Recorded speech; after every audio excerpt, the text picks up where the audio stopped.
Allahabad high court का जज शेखर यादव यह संविधान का बाप बनने चले थे, लेकिन सुप्रीम कोर्ट ने संज्ञान लिया और इलाहाबाद हाई कोर्ट से रिपोर्ट मांगा है। मैं बता दूं दोस्तों, हमारे देश में अब ऐसा समय आ गया है, जो गुटखा खा के सड़क छाप लोग जिस भाषा का प्रयोग करते थे, जो यति नरसिंहानंद नामक नफरती जिस भाषा का प्रयोग करता था, सुरेश चौहान के नामक नफरती जिस भाषा का प्रयोग करता था, इस सड़क छाप लोगों के भाषा का प्रयोग अब हमारे देश के चंद न्यायालय ऐसे हैं उसके जज भी करने लगे हैं। और ऐसे ही एक जज हैं शेखर यादव, जो इलाहाबाद हाई कोर्ट के जज हैं, लेकिन इनका भाषा सुनेंगे। यह मुसलमानों को कठमुल्ला कहते हैं और कहते हैं कठमुल्ला शब्द तो खराब है, लेकिन बोलने में मुझे कोई गुरेज नहीं। इनसे सावधान रहने की जरूरत है, देश के लिए खतरे हैं ये। इस तरह की बात मुसलमानों के लिए यह जज साहब करते हुए नजर आते हैं। यह जज साहब कहते हैं कि आगे क्या कहते हैं कि बहुसंख्यक समाज के अनुसार ही देश चलेगा और वही कानून होगा। मतलब बाबा साहब अंबेडकर को संविधान नहीं लिखना था, बस वह लिख देते कि कोई भी मामला आए तो बहुसंख्यक समाज से वोट करवा लिया जाए और बहुसंख्यक समाज जो कह दे उसको थोप दिया जाए, चाहे वह कितना भी गलत बात क्यों ना हो। जी हां, इस तरह की बात होनी चाहिए इनके अनुसार। इनके अनुसार बाबा साहब अंबेडकर एक तरह से पागल हैं। संविधान सभा के जितने लोग थे, पटेल जी और भारत के जो बड़े बड़े नेता थे, राजेंद्र प्रसाद हो गए या गांधी जी हो गए या नेहरू हो गए, ये सब पागल थे। बाबा साहब अंबेडकर पागल थे कि उन लोगों ने संविधान लिखा, एक एक अनुच्छेद उसमें लिखा और उस अनुच्छेद पे दे दिया कि यह कॉन्स्टिट्यूशन है, देश इसी पे चलेगा। ये सब भाई साहब बोल रहे हैं ना, देश बहुसंख्यक समाज के अनुसार चलेगा और वही कानून है। मतलब बहुसंख्यक समाज जो कह दे वही कानून बन जाएगा।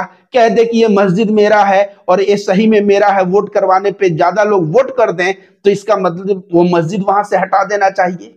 इस तरह का बयान एक सड़क छाप गुंडा करता है, सड़क छाप लोग करते हैं, तो हम लोग उसका जवाब देते थे और एक तरह से कहा जाए तो बढ़िया से उन लोगों को रेलते थे। लेकिन ये जज साहब हैं, ये माय लॉर्ड हैं, इनको तो हम लोग अगर रेलेंगे तो पता चलेगा कि हमारे ऊपर ही कुछ कानून लगा के हमको अंदर कर दिए। लेकिन 2-4 साल के लिए अंदर रहने के बाद भी हम लोग बाहर आ सकते हैं और इसलिए अब ऐसे नफरती जज साहब को जवाब देना बहुत जरूरी हो गया है। वैसे सुप्रीम कोर्ट ने संज्ञान लेके इनके भाषण का मांगा है रिपोर्ट और इलाहाबाद हाई कोर्ट वो रिपोर्ट देगा और उसके बाद सुप्रीम कोर्ट कुछ ना कुछ इनके ऊपर निर्णय जरूर लेगा। शेखर यादव जी विश्व हिंदू परिषद का जो था ना मीटिंग, उसमें गए थे और खून में जज कम और हिंदुत्व का उबाल ज्यादा मार दिया और उसके बाद यह मुल्ले को कठमुल्ले और तमाम बातें बोलने लगे।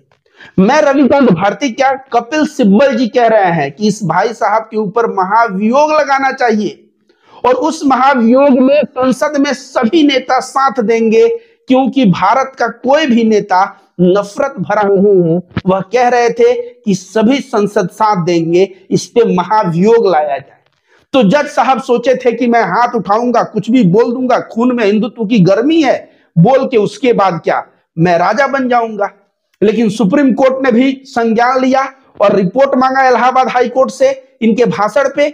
और उधर कपिल सिब्बल जी कह रहे हैं कि भाई साहब इन पे महाभियोग लगाया जाए और तमाम ट्रस्ट, एनजीओ और तमाम सामाजिक कार्यकर्ता जज साहब को इस भाषा का प्रयोग करने पे अपने अपने तरीके से क्रिटिसाइज कर रहे हैं।